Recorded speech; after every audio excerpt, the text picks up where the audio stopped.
Minha mãe, Emília, faleceu esse ano, né, no mês de junho, a avó, né, Emília, como aqui as crianças, né, chamavam, e, claro, bisavó, os netos e netas, e ela faleceu com 93 anos de idade. E, portanto, porque ela faleceu esse ano, ela pegou todo o processo da pandemia, pelo menos até junho, quando ela nos deixou. Mas o mais forte disso é que minha mãe nasceu em 1929.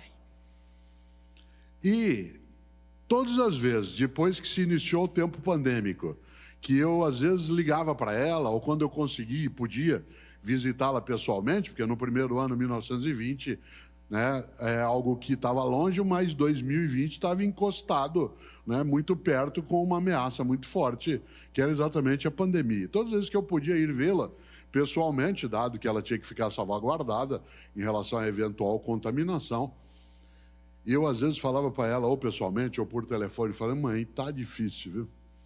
Tá difícil. Isso em junho de 2020, em julho de 2020, nós estávamos recolhidas e recolhidos. Havia um número imenso de pessoas que tinham de trabalhar para nós vivemos na área de saúde, na área de transporte, na área de produção, na área de segurança, no agronegócio. Para nós continuarmos vivas e vivos, era preciso que muita gente lembrasse da importância daquilo que estava fazendo. E quem podia ficar mais distanciado do dia a dia, como é o meu caso, pela natureza da minha atividade, que sou grato às pessoas que tiveram, sim, né, de nos proteger e cuidar com o seu trabalho cotidiano. Às vezes, claro, eu também ficava meio agoniado e ligava para ela e falava assim: mãe, tá difícil, viu? Ela dizia: filha, eu vou te contar uma coisa. Eu nasci, dizia ela, em 1929. Ela nasceu.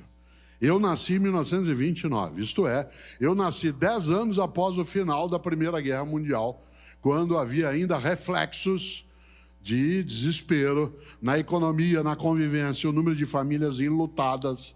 Eu nasci, dizia ela, em 1929, 10 anos após o final da gripe espanhola, que matou milhões e milhões de pessoas pelo mundo afora a partir do vírus.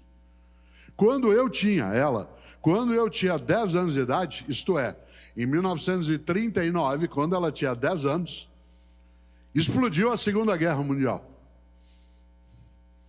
E quando eu tinha 10, 11, 12, a vida era mais difícil, havia restrição, né, de alimento, havia restrição de combustível, a economia estava em frangalhos, o mundo teve que se dedicar a um confronto imenso. E quando terminou a Segunda Guerra, em 1945, eu tinha 16 anos de idade, o mundo tinha perdido 55 milhões de pessoas na Segunda Guerra, inclusive na minha família. E quando eu achei que agora vai, porque com 16 anos, bombas são jogadas sobre Hiroshima e Nagasaki em agosto de 1945 e eu passei, como qualquer ser humano mentalmente saudável, a ter pânico do fim da espécie de uma guerra nuclear. Quando eu, aos 16 anos de idade, imaginei que isso ia passar logo, aparece a União Soviética de um lado, a nação norte-americana do outro, e nós tivemos uma guerra fria de confronto possível de guerra nuclear de 1945 até 1990. Em 1990, filho, eu que nasci em 1929 já estava com 61 anos de idade. Falei, agora vai. Aí apareceu a crise do petróleo, a inflação de 2.000% ao ano. E agora, aos 91 anos de idade, que eu vou brincar com os meus bisnetos, que eu vou poder aproveitar um pouco mais. Vem essa pandemia e nos coloca cada um num canto. Por isso, vou te contar uma coisa. Você não viu nada. Quanto mais eu ando, mais registrado. Mas se eu não caminho, eu sou é nada. Por que ela contava isso? Para que a gente se consolasse? Ela contava para que eu me conformasse? Não.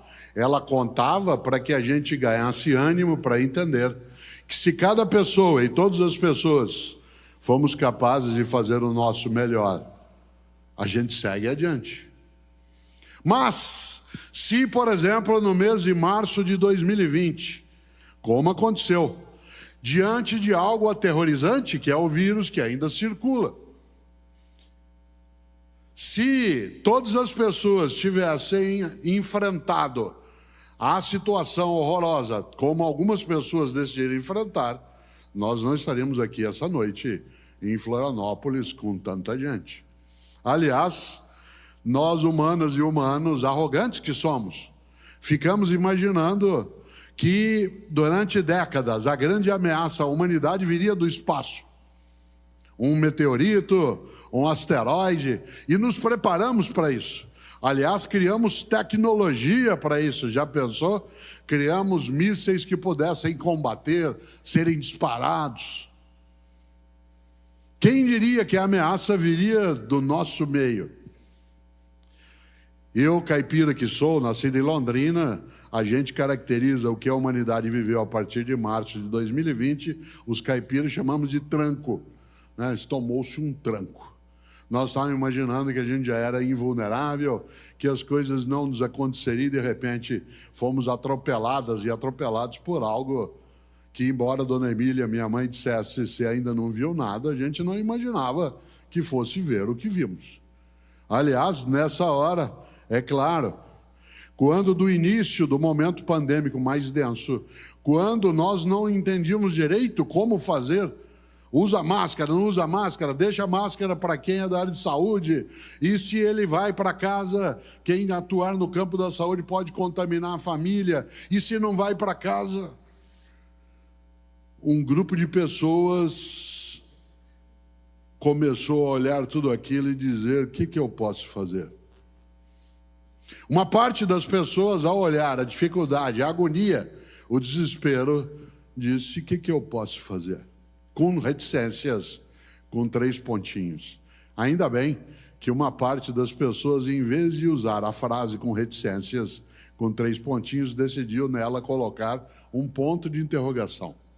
E no lugar de dizer o que eu posso fazer, a questão se tornou questão e foi o que é que eu posso fazer? Isto é, o que é que está ao meu alcance que seja feito? Uma coisa é você e eu, fácil uma dificuldade, e dizermos o que eu posso fazer? De modo desalentado, desanimado, de modo fraquejado. Outra coisa é apresentar-se de maneira disponível e dizer o que eu posso fazer? Isto é, cá estou. Para a tua sorte e para a minha, centenas e centenas de pessoas nesse país e fora daqui se dispuseram a não desistir, a ir buscar, a nos cuidar, a procurar aquilo que é a atenção de saúde. E quando se dizia, Cortella, não tem como fazer uma vacina em menos de 10 anos, nunca nós fizemos uma estrutura vacinal em menos de uma década. Um grupo de homens e mulheres em vários lugares do planeta foi atrás. E cá estamos. Vários... Amid the quiet of the night, I sense the weight of worries taking flight. But darling, listen close and hear my plea. In this melody I ask, darling, don't you weep for me. In the shadows where fears reside, I find solace in the love you provide. With every step you ease my pain. In your embrace I found shelter from the rain. Darling, don't cry, don't shed a tear, for I'll be your fortress, I'll always be near. Though storms may rage and oceans may roar, I'll stand by your side. Pereceram? Várias pereceram. Ficaram pelo caminho. Pessoas que vários momentos quiseram desistir. A gente lembra da cena, gente encostada, sentada no chão de hospitais. O desespero de outras pessoas que não conseguiam respirar em vários lugares. E nós cá estamos essa noite com centenas e centenas aqui, sabe por quê? Porque ainda bem que na humanidade há muita gente que acha que se alguma coisa tem de ser feita, então que ela seja bem feita. E o fazê-lo bem significa, acima de qualquer coisa, procurar alternativa, caminho, em vez de modo, como eu lembrava, desalentado, dizer o que eu posso fazer.